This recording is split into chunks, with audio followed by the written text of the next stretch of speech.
새해에 치러지는 대선이 이제 꼭 67일 앞으로 다가왔습니다. 지금까지는 더불어민주당 이재명 후보와 국민의힘 윤석열 후보가 여론조사에서 엎치락뒤치락하며 접전을 벌이고 있죠. 과거 대선을 보면 앞으로 67일 동안에도 지지율은 계속 요동칠 수 있다는 분석입니다. 이정미 기자입니다. 더불어민주당 이재명 대선 후보 선출. 이재명 후보님 축하드립니다. 그리고 한 달쯤 지나 국민의힘도 윤석열 대선 후보를 확정하면서 20대 대선 대진표가 완성됐습니다. 윤석열 후보가 선출되었음을 선포합니다. 초반엔 윤석열 후보의 지지율이 상승했습니다. 홍준표 의원과의 치열한 경쟁과 승복, 후보 확정에 따른 컨벤션 효과를 누린 겁니다. 하지만 2주 정도 지나자 그 효과가 사라지며 양강 접전 구도가 형성됐습니다. 이후 이재명 후보는 아들의 불법 도박 의혹, 윤석열 후보는 배우자의 허위 경력 의혹에 당내 갈등까지 불거지며 지지율은 출렁였습니다. 참으로 죄송하다는 말씀을 드립니다.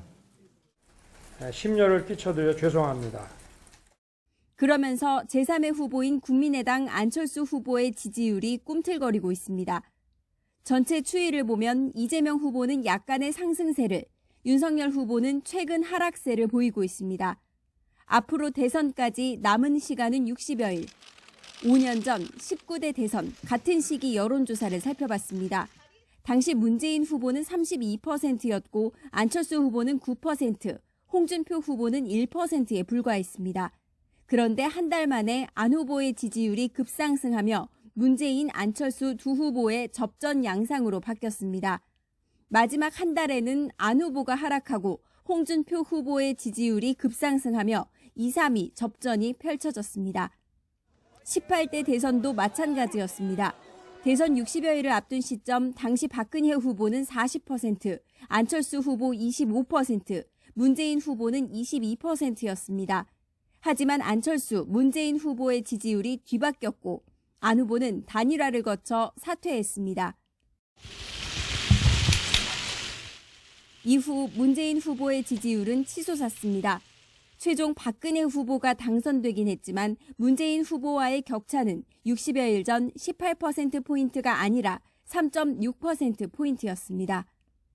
이번 20대 대선은 그 어떤 대선보다 변수가 다양하고 부침이 심할 거란 분석이 우세합니다.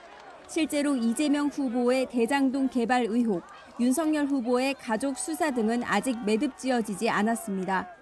모두 완주를 강조하지만 후보 단일화나 정책 연합 등 다양한 합종 연행도 성사될 수 있습니다.